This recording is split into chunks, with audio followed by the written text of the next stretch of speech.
আসসালামু আলাইকুম। আজকে আপনাদের ভীষণ হেলদি ও ভীষণ মজার ফ্রুট সালাদ তৈরি করে দেখাবো। মাত্র কয়েক মিনিটেই এই সালাদটা তৈরি করা যায়। এই ফ্রুট সালাদটা ছোট বড় সবাই খেতে পছন্দ করবে। এছাড়া স্বাস্থ্য সচেতন অনেকেই রেস্টুরেন্টে গেলে ফ্রুট সালাদ অর্ডার করে থাকেন। আমার এই প্রসেসে রেস্টুরেন্টের স্বাদে ফ্রুট সালাদ এখন ঘরে তৈরি করে নিতে পারেন। হুটহাট আসা অতিথি আপ্যায়নও করে ফেলতে পারেন মজাদার ফ্রুট সালাদ দিয়ে। এটি হতে পারে একটি স্বাস্থ্যকর নাস্তা অথবা ইফতার আয়োজনেও পরিবেশন করতে পারেন এ সালাদ। আমার এই রেসিপি ফলো করে আপনারা যে কোনো ফল দিয়েই সহজে ফ্রুট সালাদ তৈরি করতে পারবেন। আসুন তাহলে মাত্র কয়েক মিনিটেই শিখিয়ে দেই ফ্রুট সালাদের রেসিপি। কয়েক ধরনের ফ্রুটস দিয়ে আমি এই সালাদটা তৈরি করব। প্রথমে এখানে নিয়েছি আঙ্গুর। আমি সবুজ আঙ্গুরটা নিয়েছি। আপনারা লাল কালো যে কোনো আঙ্গুর নিতে পারবেন। আর প্রতিটা আঙ্গুর মাঝখান দিয়ে 2 ভাগ করে কেটে নিয়েছি। এখানে হাফ কাপের মতো আঙ্গুর আছে। আঙ্গুর আমি একটি বাটিতে নিয়ে নিচ্ছি। এরপর যে ফলটা দিব তা হলো আনারস। এখানে হাফ কাপের মতো আনারস আমি কেটে নিয়েছি।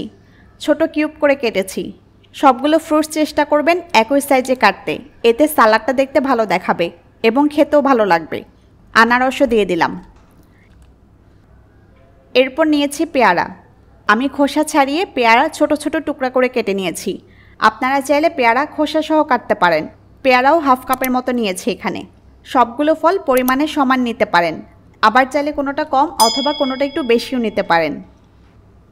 এরপর দিচ্ছি আনার। আনারও নিয়েছি হাফ কাপের মতো। আমার ভীষণ পছন্দের একটা ফল, আর আনার লাল হওয়ায় সালাদটা অনেক কালারফুল হবে। আনারও বাটিতে দিয়ে দিচ্ছি। এরপর দিচ্ছি পুদিনা পাতা। আমি কিছু পুদিনা পাতা একদম মিহি কুচি করে কেটে নিয়েছি। পুদিনা পাতা সালাদের টেস্ট অনেক বাড়াবে এবং সালাদে একটা রিফ্রেশিং ফ্লেভার যোগ করবে। আর দিচ্ছি মালটার রস। মালটার রসও সালাদের টেস্ট অনেক বাড়াবে, সেই সাথে রিফ্রেশিং ফ্লেভার যোগ করবে। আপনারা চাইলে এর পরিবর্তে কমলার রস বা লেবুর রসও দিতে পারেন। আমি সামান্য মালটার রস দিয়ে দিলাম।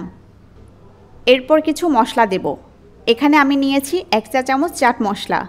চাট মশলা আপনারা যে কোনো মুদি দোকান ও সুপার শপে পাবেন। চাইলে ঘরেও তৈরি করতে পারেন। ঘরে তৈরি শিখতে আমার ভিডিওটা দেখতে পারেন। চাট মশলা তৈরির ভিডিওর লিংক ডেসক্রিপশন বক্সে পাবেন। দিচ্ছি সামান্য বিট লবণ। চাট মশলা ও বিট লবণ অবশ্যই দেওয়ার চেষ্টা করবেন। ফ্রুট সালাদের মূল স্বাদটা কিন্তু চাট মশলা ও বিট লবণ থেকেই আসে। এখন দেব কালো গোলমরিচ গুঁড়া। সামান্য কালো গোলমরিচ গুঁড়া দিয়ে দিচ্ছি। এরপর দিব অলিভ অয়েল। আপনারা জানেন অলিভ অয়েল যে কোনো খাবারকে আরও অনেক স্বাস্থ্যকর করে তোলে। সামান্য অলিভ অয়েল দিয়ে দিলাম। এখন চামচ দিয়ে সব কিছু ভালোভাবে মিশিয়ে নেব। আমি যে ফলগুলো দিলাম সেগুলোই দিতে হবে এমন না। আপনারা চাইলে আপেল, স্ট্রবেরি, সাগরকলা, নাশপাতি, পাকা পেঁপে সহ আরও বিভিন্ন ফল দিয়ে এভাবে ফ্রুট সালাদ তৈরি করতে পারেন। ফলের সাথে আরও দিতে পারেন টক দই, মধু, কাসুন্দি, দিতে পারেন মেয়োনিজ অথবা হুইপড ক্রিম। আপনার যেভাবে পছন্দ সেসব উপকরণ যোগ করতে পারেন। তবে চাট মশলা ও বিট লবণ অবশ্যই কমন রাখবেন। ভালোভাবে মিশিয়ে নিলেই আমাদের ভীষণ টেস্টি ও ভীষণ হেলদি ফ্রুট সালাদ তৈরি। এ সালাদ তৈরি করে বেশিক্ষণ রাখবেন না। চেষ্টা করবেন সাথে সাথে পরিবেশন করতে বা খেয়ে ফেলতে। রেসিপিটি কেমন লাগলো জানাবেন। আরও কী কী রেসিপি চান তাও জানাতে পারেন। আমি সব কমেন্ট পড়ি ও রিপ্লাই দেওয়ার চেষ্টা করি।